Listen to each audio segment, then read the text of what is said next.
भगवान गौतम बुद्ध श्रावस्ती के जेतवन में विहरते थे। श्रावस्ती के नगर द्वार पर बसे हुए केवट गांव के मल्लाहों ने अचिरवती नदी में जाल फेंककर एक स्वर्ण वर्ण की अद्भुत मछली को पकड़ा। इन सारी छोटी छोटी कथानक की प्रक्रिया को समझना, इनमें छोटे छोटे शब्दों का मूल्य है। अचिरवती नदी में, चिर नहीं है नदी, अचिर है, क्षणभंगुर है। अचिरवती नदी में मल्लाहों ने जाल फेंका और एक सोने की मछली को पकड़ा। ऐसे ही तो हम सब मल्लाह हैं और अचिरवती नदी में संसार की क्षण क्षण बदलती हुई धारा में जाल फेंके बैठे, अपनी अपनी बंसी लटकाए बैठे, सब अपनी अपनी मछली पकड़ने बैठे। कोई पद की मछली, कोई धन की मछली, कोई प्रतिष्ठा की, कोई यश की, कोई प्रसिद्धि की, अलग अलग मछलियों के नाम हो, मगर अचिरवती नदी के किनारे सभी मल्लाह हैं, सभी अपनी बंसी लटकाए जाल फैलाए बैठे, मछली फंसे। अचिरवती नदी में मल्लाहों ने जाल फेंककर एक स्वर्ण वर्ण की अद्भुत मछली को पकड़ा और यहां कभी कभी जाल में सोने की मछली फंसती भी, लेकिन हर सोने की मछली के पीछे भयंकर दुर्गंध है। धन मिलता भी है, ऐसा नहीं कि नहीं मिलता, लेकिन धन के पीछे भयंकर दुर्गंध है। नानक के जीवन में उल्लेख है, एक धनपति ने, दुनी चंद उसका नाम था, नानक को निमंत्रित किया भोजन के लिए। नानक समझाने की कोशिश की है, टालने की कोशिश की, लेकिन दुनी चंद पीछे पड़ गया, माना नहीं। नगर सेठ था, प्रतिष्ठा का सवाल था, उसका निमंत्रण और कोई न माने। अनेक लोग मौजूद थे, उनकी मौजूदगी में उसने चरण छू के प्रार्थना की थी, कल मेरे घर भोजन करें, और नानक मना करें, दुनी चंद को तकलीफ होने लगी। उसने कहा चलना ही होगा। उसने सारी प्रतिष्ठा दांव पे लगा दी अपनी। उसने कहा जो भी दान करना है करूंगा। नानक ने कहा कि दान का सवाल नहीं, तुम ले चल के मुझे दुखी होगे, नहीं मानते तो ठीक है चलूंगा। वो गए। जब दुनी चंद ने उन्हें भोजन परोसा तो उन्होंने उसकी रोटियां हाथ में उठाई और जोर से उन रोटियों को मुट्ठी में भींचा तो खून की बूंद उन रोटियों से टपकी। सैकड़ों लोग देखने इकट्ठे हो गए थे। एक तो नानक ने इतना इंकार किया, मानते नहीं थे, फिर गए हैं और ये भी कहा दुनी चंद को कि मुझे ले जाके तू पछताएगा, मुझे न ले जा। सैकड़ों लोगों ने ये देखा कि उन रोटियों से खून की बूंदें टपकी। पूछने लगे कि ये क्या है, ये कैसे हुआ? तो नानक ने कहा इसलिए मैं आना नहीं चाहता था। दुनी चंद की धन के पीछे बड़ी दुर्गंध है। ये धन शोषण से मिला है, इसके रुपए रुपए में आदमियों का खून है। इसलिए मैं आना नहीं चाहता था। यहां कभी कभी सोने की मछली फंस भी जाती तो तुम सदा पीछे पाओगे उपद्रव। यहां कभी कभी पद मिल भी जाता है। एक तो जिंदगी गंवाता आदमी अचिरवती नदी के किनारे जाल फैलाए बैठे। कभी कभी फंस जाती मछली, तब दूसरी बात पता चलती कि मछली फंस जाती, देखने में सोने की मालूम पड़ती और भीतर भीतर सब दुर्गंध है और मलमूत्र है। बड़े से बड़े पद पर पहुंच के लोगों को मिला क्या? बहुत से बहुत धन इकट्ठा करके लोगों को मिला क्या? पूछो सिकंदर से, पूछो बड़े धनपतियों से। जितना धन बढ़ता जाता उतनी अपनी दरिद्रता का पता चलता है, और जितना पद पे बैठ जाते हैं उतनी अपनी दीनता का पता चलता है। ऊपर ऊपर स्वर्ण, भीतर भीतर नरक निर्मित हो जाता है। अचिरवती नदी में मल्लाहों ने जाल फेंककर स्वर्ण वर्ण की अद्भुत मछली को पकड़ा। उसके शरीर का रंग स्वर्ण जैसा और उसके मुख से भयंकर दुर्गंध निकलती थी। शरीर तो स्वर्ण जैसा बहुत बार मिल जाता है, तुम भी जानते हो। तुम किसी सुंदर स्त्री के प्रेम में पड़ जाते हो, शरीर स्वर्ण जैसा, लेकिन जैसे जैसे स्त्री को जानना शुरू करते हो वैसे वैसे पता चलता मुंह से दुर्गंध निकलती। तुम किसी सुंदर पुरुष के प्रेम में हो, दूर दूर सब ठीक, दूर के ढोल सुहावने, जैसे जैसे पास आते हो वैसे वैसे जीवन में झंझट बढ़नी शुरू होती। जैसे जैसे पास से जानते हो वैसे वैसे पता चलता है कि गुलाब तो दूर से दिखते थे, झाड़ी कांटों से भरी। यहां सुंदरतम देह मिल जाती है, लेकिन सुंदर आत्माएं कहां? और जब तक सुंदर आत्मा न मिले तब तक कहां तृप्ति, कैसी तृप्ति। लेकिन दूसरों के लिए मत सोचने लगना कि दूसरों के पास स्वर्ण देह है और सुंदर आत्मा नहीं। अपनी तरफ भी देखना, वही गति तुम्हारी है। ऊपर ऊपर अच्छे लगते, ऊपर ऊपर साज श्रृंगार है, ऊपर ऊपर शिष्टाचार है, लीपा पोती है, भीतर सब रोग खड़े। ऊपर मुस्कुराहटे, भीतर घाव।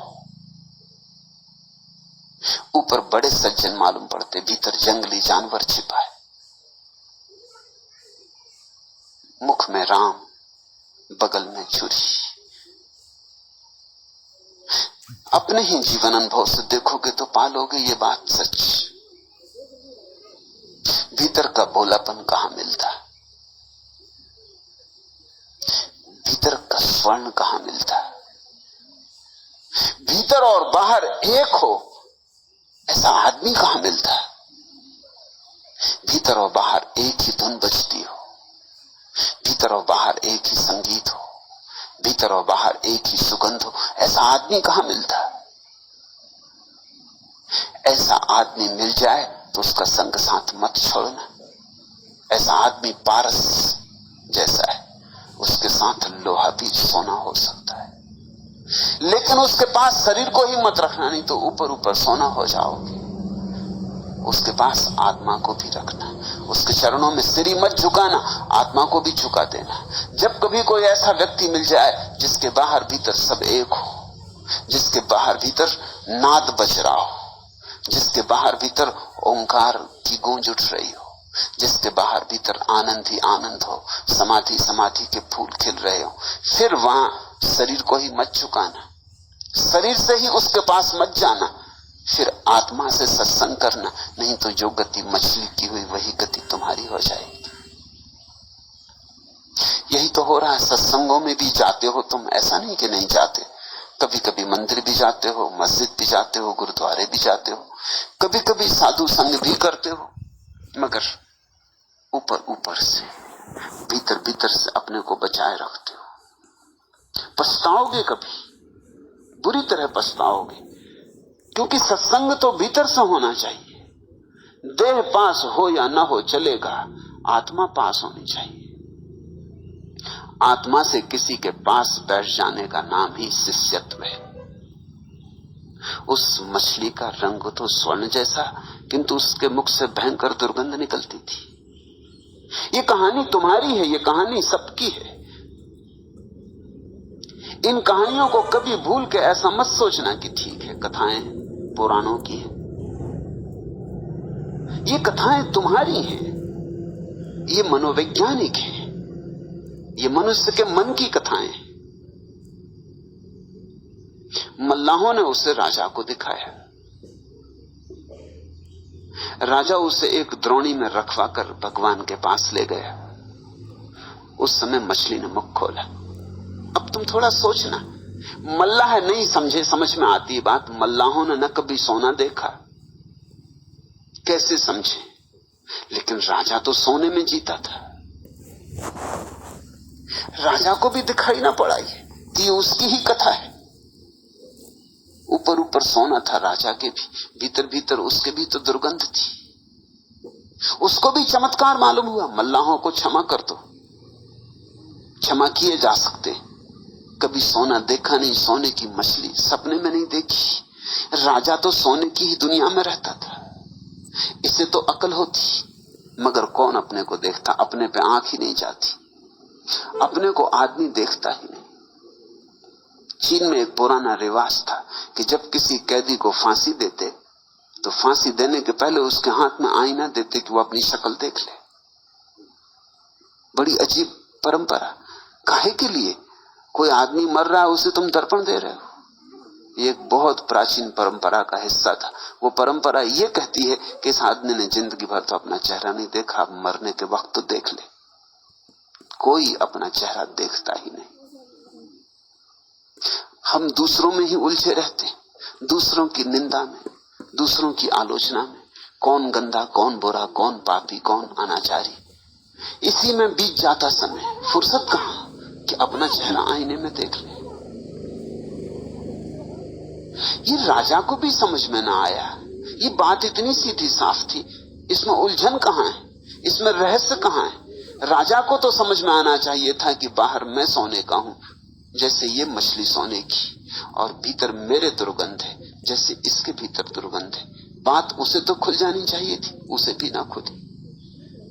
इस दुनिया में लोग अंधे की तरह जी रहे हैं, अपना पता ही नहीं। दूसरों के साथ उलझे उलझे आंखें जड़ हो गईं, दूसरों को देखने में ही समर्थ हो गईं, भीतर मुड़ने की कला खो गई। लकवा लग गया है तुम्हारी आंखों को, बस एक ही तरफ देख पाती। अब उनमें गतिमयता नहीं, लोच नहीं है कि कभी कभी मुड़ के अपनी तरफ भी देख ले। राजा को भी समझ में ना आया तो बुद्ध के पास ले गया। मल्लाह हो कि सम्राट, गरीब हो कि अमीर, हारे हुए लोग हों कि जीते हुए लोग, सभी को बुद्ध के पास जाना ही होगा। वहीं रहस्य के पर्दे उठ सकते हैं। यहां गरीब भी सोए हैं, अमीर भी सोए हैं, प्रजा भी सोई, राजा भी सोए। यहां सब अंधे और अंधे। यहां अंधे अंधों का नेतृत्व कर रहे हैं। कबीर ने कहा, अंधा अंधा ठेलिया दोनों कूप पड़ंत। यहां अंधे नेता हैं, अंधे अनुयायी हैं, अंधे अंधों का मार्गदर्शन कर रहे हैं। फिर अगर सभी कुएं में गिर गए हैं तो कुछ आश्चर्य नहीं। इस राजा को क्षमा नहीं किया जा सकता, लेकिन उसके बुद्ध के पास जाने में यह सूत्र है कि अंततः सभी को बुद्ध के पास जाना होगा, तो ही जीवन का राज खुलेगा। किसी बुद्ध पुरुष के चरण गहने होंगे, किसी बुद्ध पुरुष की छाया पकड़नी होगी, किसी बुद्ध पुरुष के हाथ पकड़ के चलोगे तो ही जीवन के उलझाव सुलझेंगे, समस्याएं समाधान में रूपांतरित होंगी, तो ही राह मिलेगी। जैसे ही मछली को बुद्ध के सामने रखा गया, मछली ने मुख खोला।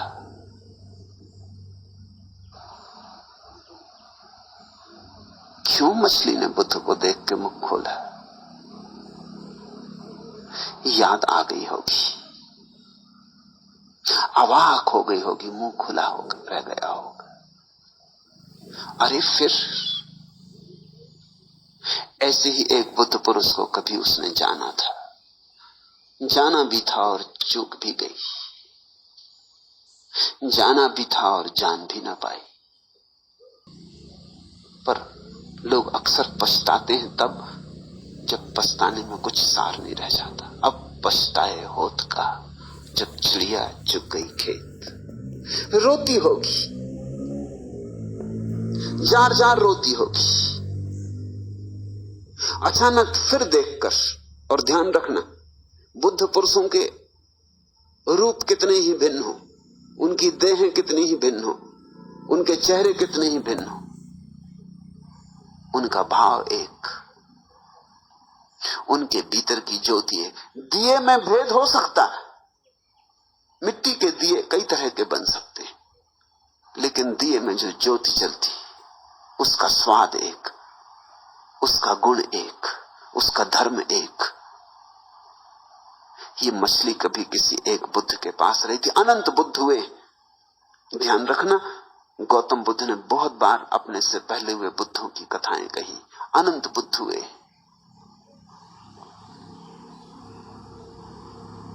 काश्यप बुद्ध हजारों साल पहले बुद्ध से हुए, उन्हीं काश्यप बुद्ध की याद आ गई होगी। फिर दिए को जला देखकर फिर वही सुगंध, फिर वही रूप, फिर वही सौंदर्य, फिर वही प्रसाद, फिर वही आनंद की वर्षा। मछली का मुख खुला रह गया होगा। अवाक जब कोई हो जाता तो मुंह खुला रह जाता। ठिठक गई होगी मछली।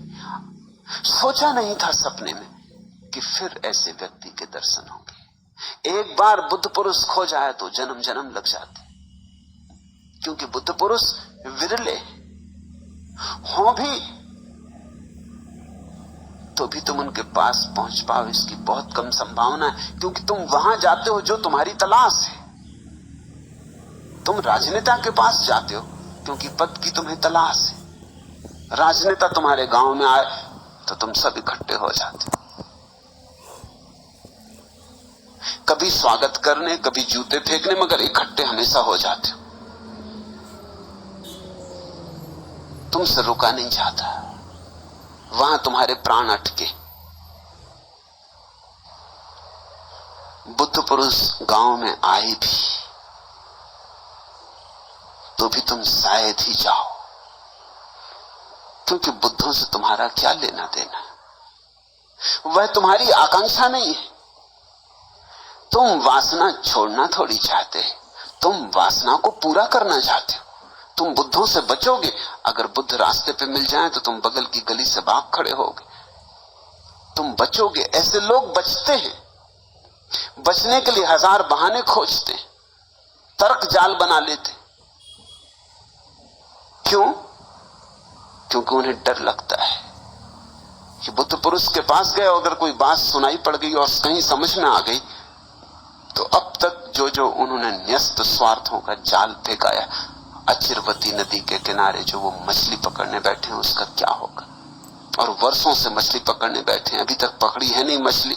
अब बुद्ध पुरुषों के वचन सुनने ये कहते हैं छोड़ो छाड़ो जाल, ये नदी अचिर है, ये रहने वाली नहीं, इसमें पकड़ा तो भी ना पकड़ने के बराबर, ये सब पानी के बबूले, ये सब माया है। ऐसी बात अभी मत कहो, ऐसी बात कहो ही मत, ऐसी बात सुनो ही मत। अभी तो मछली तो पकड़ो पहले, फिर देखेंगे। मछली पकड़ के सुनना होगा, सुन लेंगे, लेकिन पहले मछली पकड़ में आ जाए। तो एक तो बुद्ध पुरुषों के पास कोई जाता नहीं, क्योंकि लोग वहीं जाते हैं जहां उनकी आकांक्षाएं तृप्त होने की संभावनाएं। बुद्ध पुरुषों के पास आकांक्षाओं से मुक्त होना पड़ता है, और मजा और विरोधाभास की जो आकांक्षाओं से मुक्त हो जाता है वही तृप्त होता है, और जो आकांक्षाओं से भरा है वो अतृप्ति और अतृप्ति में जलता है। तुमने नरक में लपटों में जलने की बात सुनी है, वो नरक कहीं और नहीं है, वो तुम्हारी आकांक्षाओं का नरक है जिसमें तुम अभी जल रहे हो। इस भूल में मत पड़ना कि मर के तुम नरक में जाओगे।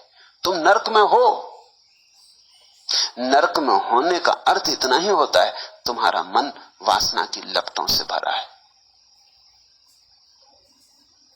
न मालूम कितने जन्म बीत गए, न मालूम कितने चक्कर इस आत्मा ने खाए होंगे, न मालूम कितनी दुर्गतियां भोगी होंगी, न मालूम कितनी पीड़ाएं झेली होंगी, न मालूम कितने उपद्रवों के बाद ये इस अचिरवती नदी में सोने की मछली हुई है।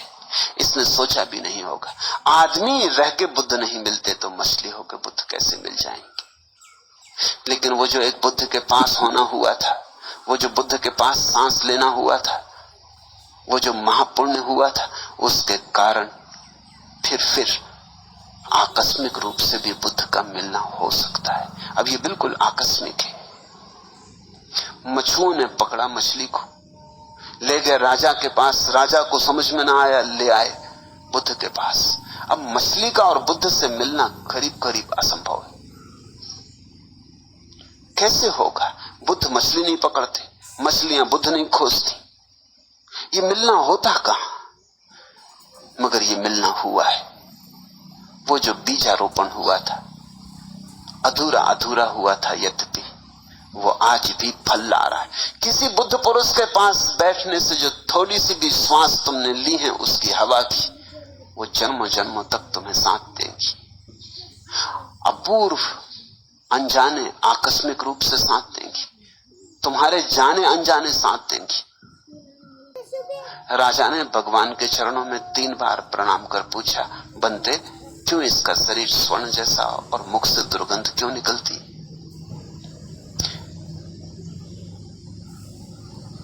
बुद्ध के पास जानने, बुद्ध के पास कुछ पूछने की प्रक्रिया है। बुद्ध से तुम ज्ञानी की तरह कुछ नहीं पूछ सकते हो। ज्ञानी की तरह पूछा तो बुद्ध उत्तर भी नहीं देंगे। बुद्ध से तो झुक के पूछो तो ही उत्तर मिल सकता है, झोली फैलाओ तो ही उत्तर मिल सकता है। इसलिए 3 बार प्रणाम करके, 3 बार झुक के। क्यों 3 बार? एक बार झुकने से न चलेगा, तुम्हारा भरोसा नहीं। एक बार झुको और बिल्कुल ना झुको, अकड़े ही खड़े रहो। शायद दूसरी बार थोड़े और, शायद तीसरी बार झुक पाओ। भूल चूक ना हो जाए इसलिए 3 बार, क्योंकि तुम झुको तो ही बुद्ध उत्तर देते। तुम्हारा झुकना जब दिखाई पड़ जाए, प्रत्यक्ष हो जाए, तो ही उत्तर देते। क्योंकि जो जानकार है उसको बुद्ध उत्तर नहीं देते। जानकार को क्या उत्तर देना? जो निर्दोष भाव से पूछता है, जो इस बात को स्वीकार करके पूछता है कि मैं अज्ञानी हूं, आप ज्ञान बरसाएं, मैं अंधेरे में हूं, आपकी रोशनी लाएं। लेकिन जो इस अकड़ से पूछता है कि रोशनी तो मेरे पास ये थी कि चलो तुमसे भी मेल ताल कर लें, देखें तुम्हारे पास भी रोशनी है या नहीं, उत्तर तो मुझे मालूम ही है, तुमसे भी पूछे लेते हैं कि शायद मेल खा जाए, शायद तुम्हें भी ठीक उत्तर पता हो। अगर मुझसे मेल खा जाए तो तुम्हारा उत्तर ठीक, अगर मेल ना खाए तो तुम्हारा उत्तर गलत। ऐसे लोगों को बुद्ध पुरुष उत्तर नहीं देते, क्योंकि क्यों व्यर्थ बात करनी। इस देश में ये बड़ी प्राचीन परंपरा है कि गुरु के पास कोई जाए तो झुका हुआ तो ही कुछ पाएगा। झुकोगे तो भरे हुए लौटोगे, अकड़े रहोगे खाली के खाली लौट आओ। पूछा बनते, भगवान क्यों इसका शरीर स्वर्ण जैसा किंतु मुख से दुर्गंध निकलती? बनते भगवान का ही संक्षिप्त रूपांतरण है। अति प्रेम में बनते कहा जाता। भगवान बड़ा शब्द है। जैसे आप अति प्रेम में तुम हो जाता और अति प्रेम में तू हो जाता, ऐसे ही भगवान बनते हो जाता। अपूर्व प्रेम से भर के उस राजा ने अत्यंत विनय से भर के बुद्ध से प्रश्न पूछा। भगवान ने अत्यंत करुणा से उस मछली की ओर देखा और बड़ी देर तक देखते रहे। उतरने लगे उस मछली के अतीत में, परत परत खोलने लगे होंगे उसकी अतीत स्मृतियों का जाल। कुछ खोता नहीं। तुम अपने सारे अतीत को लिए बैठे हो, तुम्हें पता ना हो, लेकिन जिसके हाथ में रोशनी है वो तुम्हारे भीतर देख सकता है, तुम्हारी अचेतन परतों में जा सकता है। वो देख सकता है पहले तुम कहां थे, क्या थे, कैसे थे, क्या किया, कैसे यहां आए, कौन तुम्हें यहां ले आया, कैसे बीज तुमने बोए थे, कैसे कर्म तुमने किए थे, क्या है तुम्हारी अतीत स्थिति। क्योंकि तुम तुम्हारा अतीत हो, तुम हो वही जो तुमने किया और जो तुम अतीत में रहे। इसलिए बुद्ध बड़ी देर तक चुप और बड़ी करुणा से उस मछली को देखते रहे। करुणा से इसलिए कि काश्यप बुद्ध जैसे महापुरुष का साथ मिला और ये गरीब मछली, ये गरीब प्राण, ये गरीब आत्मा चूक गई। ऐसा अपूर्व साथ कैसे चूक गया? तो महाकरुणा है उनके हृदय में। बड़ी देर तक चुप रहने के बाद वे बोले, महाराज यह मछली कोई सामान्य मछली नहीं, इसके पीछे छिपा लंबा इतिहास है। हर एक के पीछे छिपा लंबा इतिहास है। कोई भी यहां नया नहीं, तुम सब बड़े प्राचीन यात्री हो, इस रास्ते पर सदियों सदियों चले हो।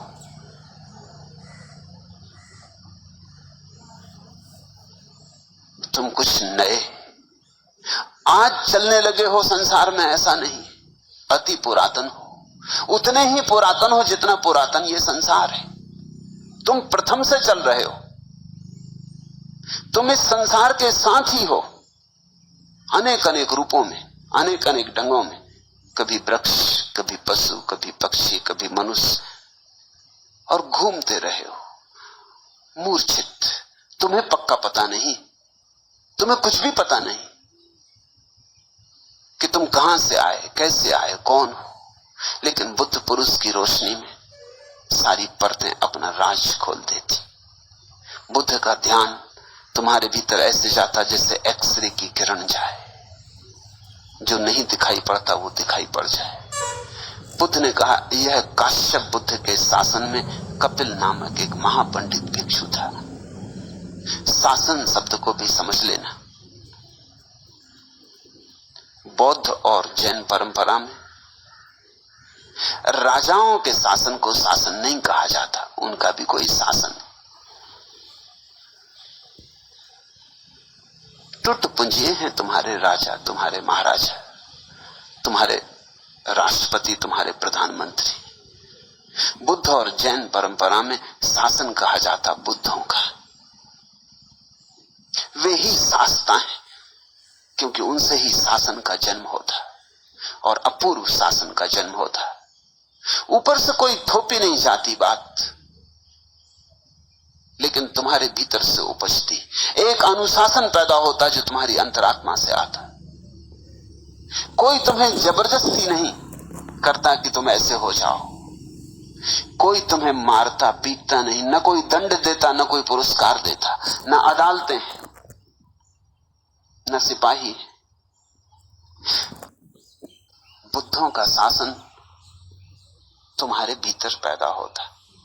बुद्धों के पास तुम बैठ कर जाओ कि धीरे धीरे तुम उनके रंग में रंगने लगते, और धीरे धीरे तुम पाते हो कि तुम्हारा आचरण बदला, और तुम्हारे बिना बदले बदला, चुपचाप बदला। जैसे सुबह हो जाती और पक्षी सोए थे जाग जाते और वृक्ष जाग जाते, ऐसे ही बुद्धों के पास बैठकर सोए आत्माएं जागने लगती।